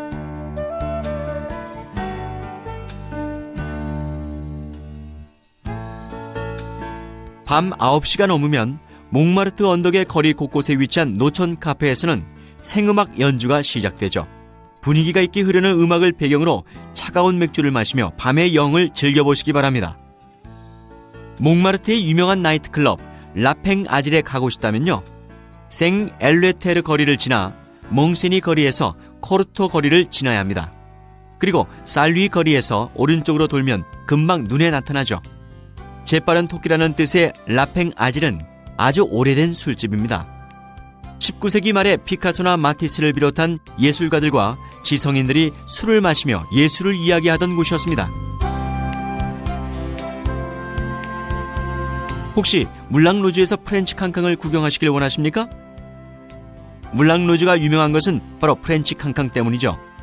화가 툴루즈 로트르게 포스터가 이곳을 더욱 유명하게 만들기도 했습니다. 지금은 그 유명세도 많이 퇴색되었고 라스베가스 쇼 등 다채롭고 화려한 쇼들 때문에 왠지 관광객을 위한 싸구려 쇼라는 느낌을 지울 수 없습니다. 그러나 아직도 변함없이 지키고 있는 것은 물랑루즈의 상징인 건물 외부의 붉은 풍차입니다. 관광객들의 지갑을 노리는 소매치기나 돈을 요구하는 악덕 화가들을 조심해야 하는 곳이기도 하죠. 그래서 이곳은 늦은 시간에 혼자서 방문하는 것은 위험합니다. 꼭 주의하세요. 몽마르트의 안주인인 사크레퀘르 대성당은 1876년 프러시아 전쟁에서 패배한 뒤 실망에 빠져있던 파리 시민들에게 용기와 위안, 정신적인 희망을 주기 위해 만들어졌습니다. 카톨릭 교도들이 모금한 4,000프랑의 기부금으로 건축되기 시작해 1919년에 완공되었죠. 이 사원은 흰색의 돔 건물의 독특한 비잔틴 양식인데요, 몽마르트 언덕 꼭대기에 당당한 모습으로 자리하며 파리시를 굽어보고 있습니다. 계단엔 많은 관광객들이 쉬는 장소 또는 앉아서 파리 시내 전경을 감상할 수 있는 곳이기도 합니다. 성당 중앙의 높이 8m의 거대한 돔에서 파리 시내의 전경을 내려다보는 것 또한 일품이죠. 이 성당의 전체 모습을 보려면 아래쪽 정원에서 보는 것이 가장 아름답습니다. 사크레퀘르 성당에 대한 안내는 바로 다음에 다시 설명드리겠습니다.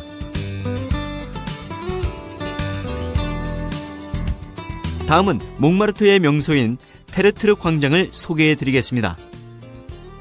이제 성당 앞에 계단을 내려오세요.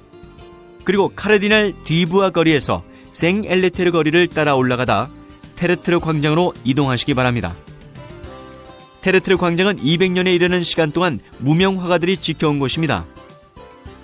이곳에서는 거리의 화가들이 관광객들을 대상으로 초상화를 그려주고 있는데요, 다양한 기법으로 그려진 화가들의 그림도 만날 수 있습니다.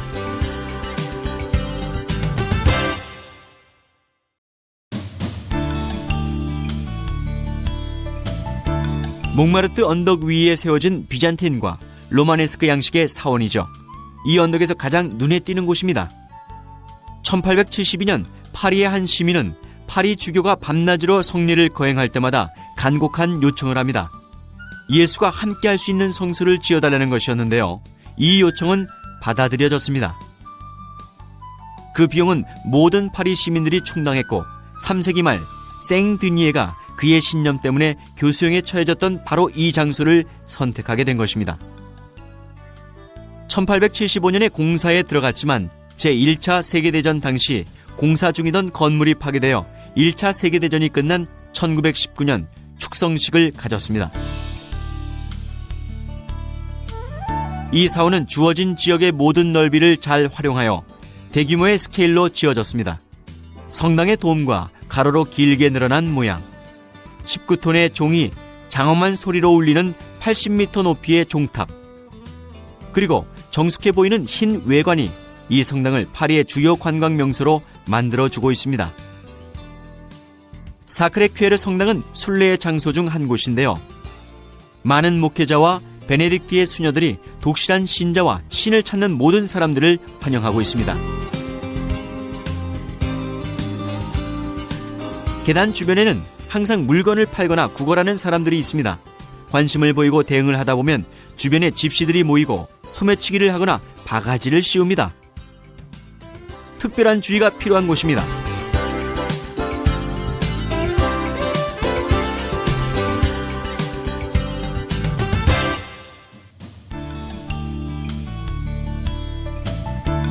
바스티유 광장은 바스티유 감옥이 있던 곳으로 더 유명합니다.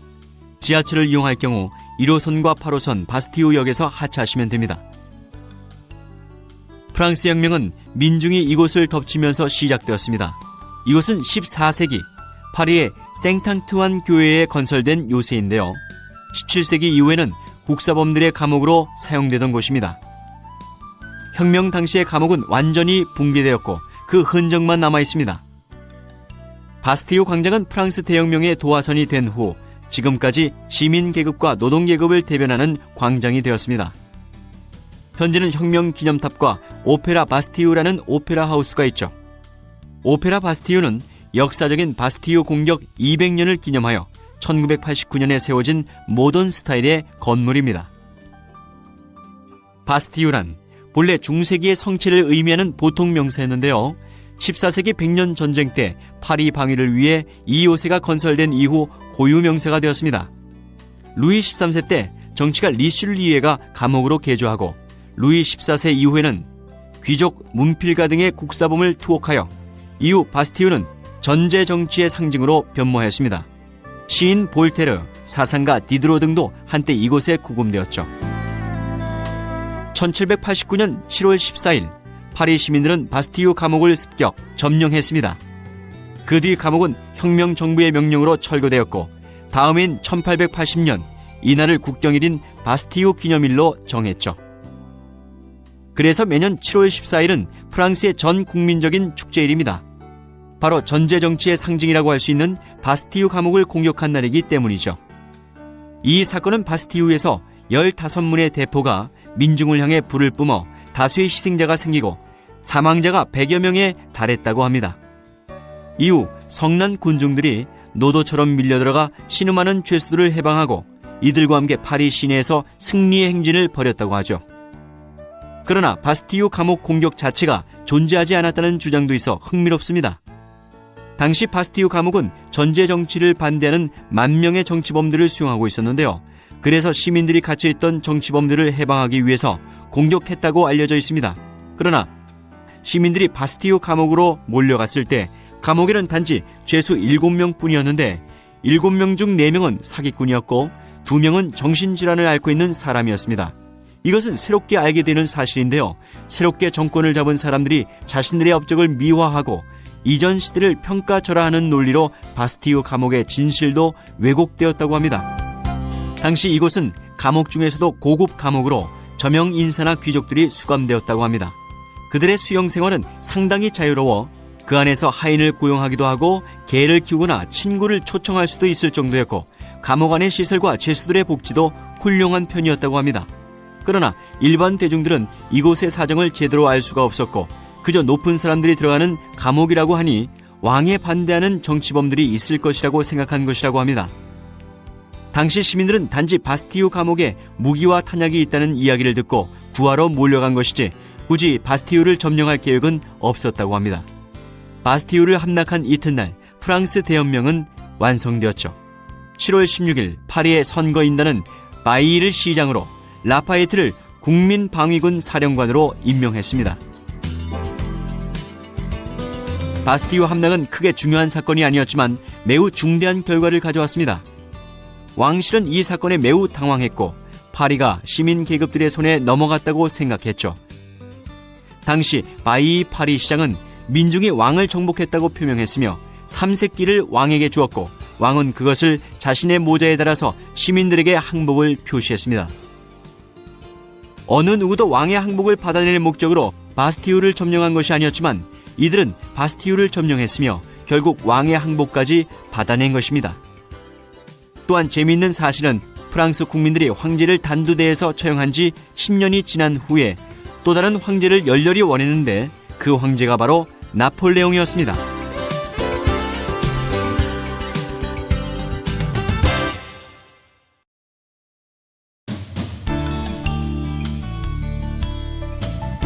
오페라 하우스는 파리의 중심지라 말할 수 있습니다. 주변에는 그 유명한 파리 오페라좌의 화려한 건물과 라파에트 백화점, 환전소, 면세점, 쇼핑센터 등도 밀집되어 있습니다. 화려한 오페라와 발레의 전당이 바로 오페라 하우스인데요. 지하철 이용 시 3호선과 7호선의 오페라역에서 하차하면 됩니다. 이곳은 이탈리아 밀라노의 라스칼라와 쌍벽을 이루는 세계적인 오페라 극장이죠. 파리 오페라 하우스는 소설 오페라의 유령이 전 세계적으로 유명세를 타면서 주목받기 시작하는데요. 이 소설의 배경이 된 파리 오페라 하우스는 빠지지 않고 들러야 하는 파리의 관광 명소로 급부상했습니다. 오페라 하우스는 한꺼번에 450명이 등장할 수 있는 무대를 가진 초대형 극장입니다. 코린트풍의 기둥 사이에는 하이든, 바흐 등 7인의 음악가의 흉상이 조각되어 있네요.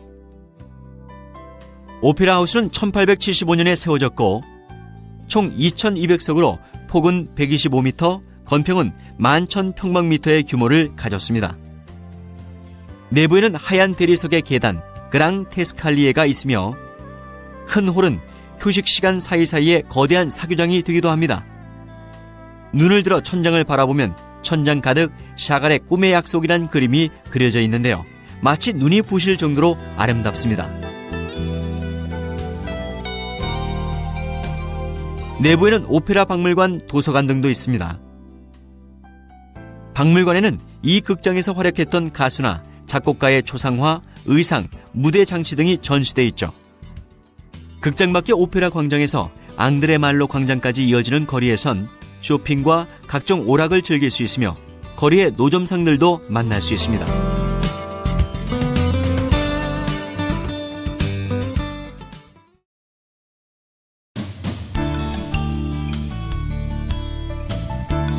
파리의 신도시 라데팡스는 파리 중심의 서쪽에 있으며 현대적인 건축 양식이 돋보이는 곳입니다. 라데팡스는 유럽에서 고층 빌딩이 밀집해 있는 지역인데요. 1958년에 공사가 시작된 복합단지는 사무실이 줄을 이루지만 호텔, 아파트, 쇼핑점, 레스토랑, 카페 등이 들어서 있습니다.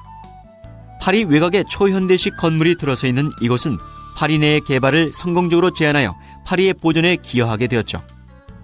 모든 교통수단을 지하로 다니게 하고 지면은 단단한 특수 재료로 덮여 있어 교통으로 인한 소음이 전혀 없게 설계되어 있습니다. 라데팡스에서 가장 눈에 띄는 건축물은 바로 신개선문 그랑드 아르슈입니다. 1989년 7월 14일 프랑스 혁명 200주년을 기념하기 위해 만들었는데요. 이 개선문은 높이 110m의 거대한 문으로 가운데를 뚫어 사각형으로 만들었고 벽면은 유리창문으로 장식되어 있으며 내부에는 전시관과 사무실 등이 있습니다. 유리로 된 엘리베이터를 타고 전망대까지 올라가면서 서서히 파리 시가지가 눈에 들어오는데요.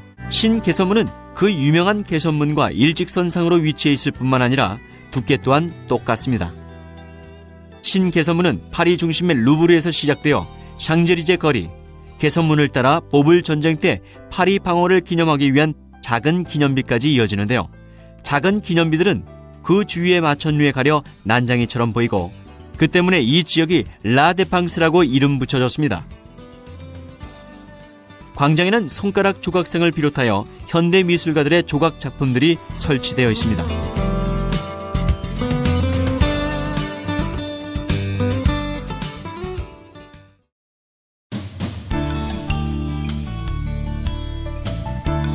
추상화의 대가 피카소의 미술관은 파리의 역사 보존지구인 마레 지구에 위치하고 있습니다.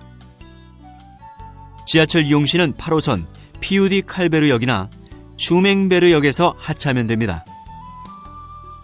이 미술관은 원래는 17세기 말 세워진 호텔이었는데요. 그러다 파리시에서 매입하여 1985년에 미술관으로 문을 연 건물이죠. 역사가 얼마 안 되는 미술관이죠.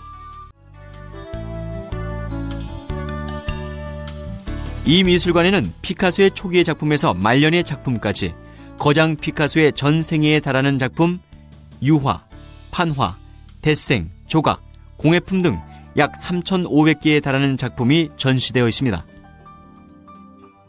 피카소는 20세기 최고의 인기 화가들의 작품을 가장 많이 소장했던 사람입니다. 그는 자기 예술의 가치를 누구보다도 잘 알고 있었으므로 이를 함부로 팔지 않고 의도적으로 많은 작품들을 소장해 두었습니다. 물론 재테크에 대한 그의 의도적인 행동이기도 하지만 젊은 날 연인과의 추억과 스스로 걸작이라고 생각한 작품 등은 그가 항상 가까이 두고 싶었기 때문이죠. 1973년 그가 세상을 떠나자 그의 컬렉션이 그대로 미술관이 된다면 세계 최고의 개인 미술관이 될 것이라고 예상을 할 수 있었습니다. 프랑스 정부는 상속세를 돈 아닌 미술 작품으로 대납을 해도 된다는 법을 만들었죠. 피카소의 상속자들이 그 엄청난 상속세를 당장 현금으로 내는 것이 불가능하다는 것을 알고 있었기 때문인데요. 프랑스 정부는 큐레이터를 파견해서 6년 동안의 작업 끝에 분류, 정리, 선택 작업을 거쳤습니다. 이렇게 해서 오늘날의 피카소 미술관은 탄생하게 된 것이죠. 관람은 2층부터 시작하면 됩니다. 이곳에서는 천재 화가 피카소의 예술의 변천사를 한눈에 알 수 있는 곳이죠. 미술관의 화살표를 따라 걸어가면 제작 연도에 따라서 작품을 연도순으로 볼 수 있습니다. 처음에는 청색 시대의 대표적인 자화상 파란 초상을 볼 수 있고, 이어서 장밋빛 시대와 입체주의 시대를 거쳐 피리 부는 소년 등 대형 인물화가 중심을 이루고 있으며 고전주의로 이어지고 있습니다. 다음으로 초현실주의에서 자주 볼 수 있는 피카소의 특유한 초상화가 등장하는데요. 특히 아비뇽의 처녀들과 책 읽는 여인, 연인이 대표적인 작품들입니다. 피카소의 작품 이외에도 르누아르, 세잔, 마티스, 루소 등의 작품들도 전시되어 있습니다.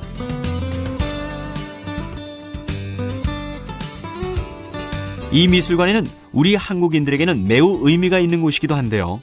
이곳에는 그가 한국 전쟁 당시 미군의 양민 학살을 공개한 한국에서의 학살을 볼 수 있습니다. 그는 정치적인 의식과 현실 의식을 가진 작가이기도 했는데요. 1944년 공산당에 가입했으며 그가 게르니카에 이어 한국에서의 학살을 통해 파시즘과 제국주의를 비판하는 그림을 그린 것입니다. 카메라 촬영 시 플래시를 끄고 촬영할 수 있습니다.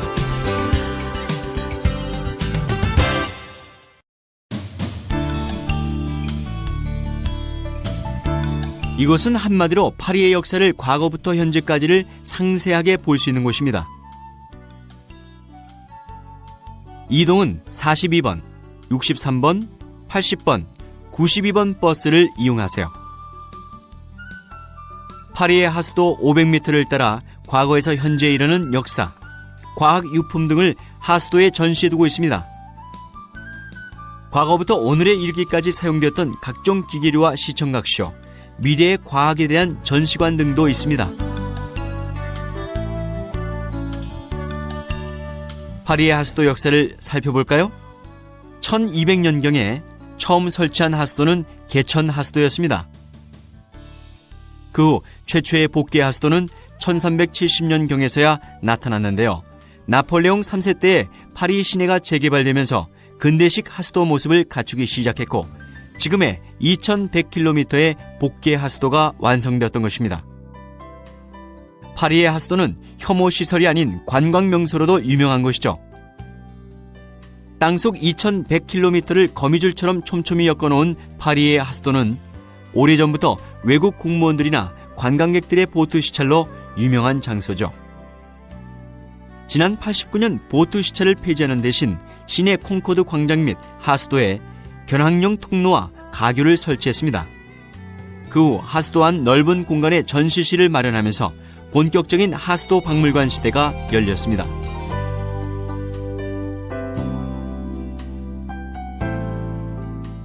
땅 밑 하수도에서 근무하는 사람만도 대략 400명에 이르는데 파리 시내 모든 거리의 이름이 지하 세계인 하수도에도 있습니다.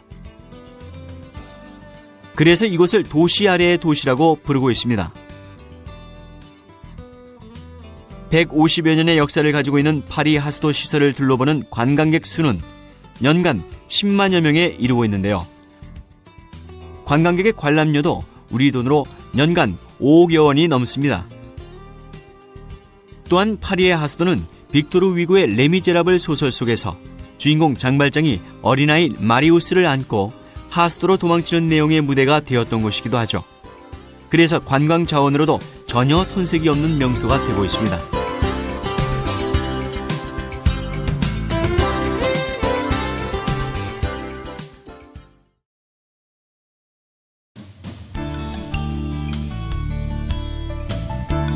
파리의 3대 묘지의 하나인 몽파르나스는 역사에 길이 남을 유명한 예술가의 무덤이 많은 것으로 유명합니다. 지하철을 이용할 경우에는 4호선과 6호선, 라스파일역에서 하차하면 됩니다. 에드가 퀸의 거리의 정문에서 들어가면 바로 오른쪽에 위치하고 있죠. 이곳은 원래 예술가나 보헤미안들이 모여 살았던 전원지대였습니다. 그러나 현재는 유럽 최고의 몽파르나스 타워나 초근대적인 몽파르나스역 등 그 주변의 번화가 등으로 완전히 변화해 있습니다. 입구 관리실에서 묘지 안내도를 무료로 배부하고 있는데요. 안내도를 보면서 이동하시면 유명 인사들의 묘지를 쉽게 찾을 수 있습니다. 묘지와 그 근교에서만 옛날의 몽파르나스의 흔적이 남아있죠. 하지만 묘지 안을 방문하는 사람들이 끊이지 않는데요. 실존주의 철학자 사르트르와 작가 보부아르, 시인 보들레르, 작곡가 카미우 생상, 작가 모파상 등 이름만 들어도 유명한 사람들이 이곳 몽파르나스에 잠들어 있습니다. 1776년 프랑스 국왕은 도시 위생과 공간 활용을 위해 묘지 정비에 관한 선언을 발표하고 묘지에 조각과 조형물들을 설치하도록 적극 권장했습니다. 1786년에는 위생상의 이유로 레알 식품시장 근처에 있던 이노센트 묘지가 문을 닫으면서 파리 시내 공동묘지 건립이 금지되었죠. 당시 파리의 하수도는 이미 포화 상태였고 이노센트 묘지에서 나는 악취가 도시 전체를 뒤엎어 사람들은 질병의 공포에 떨어야 했습니다. 이후 파리 교외의 북쪽에는 몽마르트르, 남쪽에는 몽파르나스, 동쪽에는 페르라쉬에즈 공동묘지를 각각 건립하게 되었습니다. 한편 세계에서 맨 먼저 문을 연 공설묘지는 파리 제20지구 초입에 있는 페르라쉬에즈 묘지로 1800년부터 파리 시민의 유택지로 애용되고 있습니다. 이 묘지는 나무가 우거진 야산에 영국식 정원 개념을 살려 조성했는데요. 세계 최고의 근대식 묘지답게 파리 시민이 가장 많이 묻힌 프랑스의 대표적 집단 묘지입니다. 파리의 공원식 묘지는 박물관으로 지정돼 문화재 대접을 받고 인근 주민들에게 항상 무료로 개방하고 있는데요. 햇볕이 좋은 날이면 묘지 곳곳에 심어진 수목 아래 벤치에 앉아 산책 나온 주민들이 책을 읽거나 명상에 잠기는 공원 노릇을 톡톡히 하고 있습니다. 파리 시내는 시립묘지가 14곳에 분산 설치돼 파리지엔의 유택으로 활용하고 있습니다. 또한 묘지는 5년, 10년, 30년, 50년, 100년의 시한부로 이용되어 끊임없이 재사용되고 있는데요.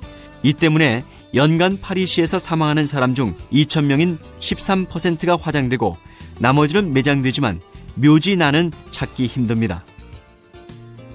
매장되더라도 대부분이 가정묘 형태로 합장되는 데다가 일기당 분묘 면적도 반평 이하로 넓지 않기 때문입니다.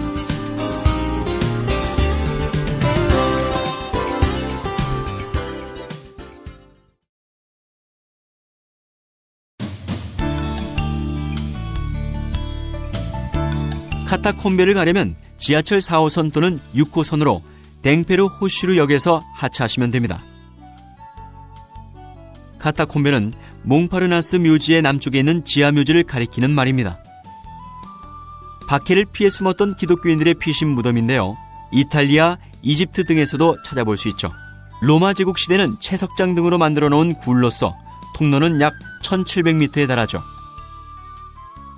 이곳 카타콤베에는 몽파르나스 묘지에 들어가지 못한 유해들이나 혁명 정치 후에 공포 정치 시대에 처형된 유해들이 안장되어 있습니다.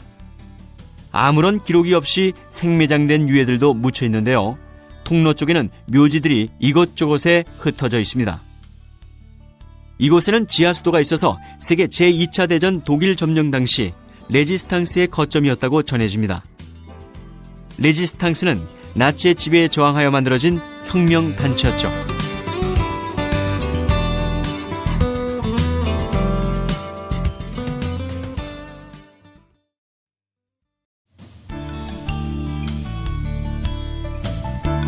오베르시르와즈는 고흐가 마지막 생을 보낸 곳입니다.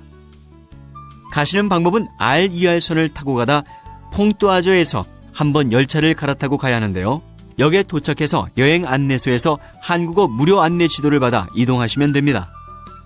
고흐가 마지막 창작 활동을 하다가 1870년 7월 29일 생애를 마감한 장소입니다. 파리 시내 중심부를 기점으로 북쪽으로 40km가량 떨어진 곳으로 센강 상류인 와즈 강가에 한적한 마을입니다.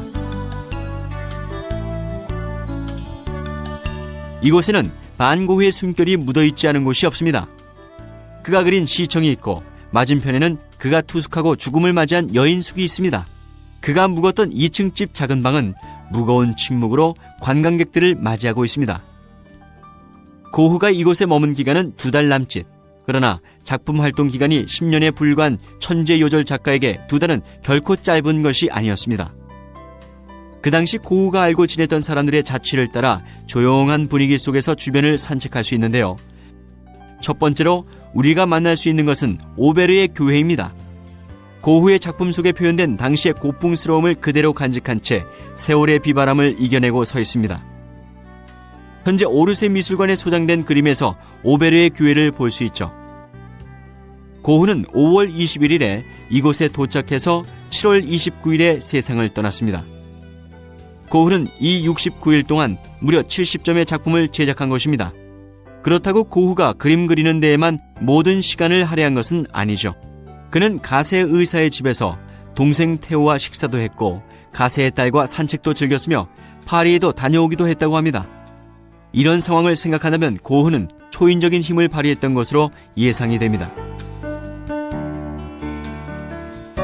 이곳의 밀밭은 6월의 황금 들판을 이룬다고 하는데요. 이곳의 밀밭을 배경으로 고흐는 마지막 명작 밀밭 위의 까마귀 떼를 탄생시켰던 것입니다. 오베르의 교회를 지나쳐서 우측으로 난 언덕길을 올라가다 보면 밀밭이 펼쳐지고 저 멀리 고흐의 묘지가 있는 공동묘지 입구가 보입니다.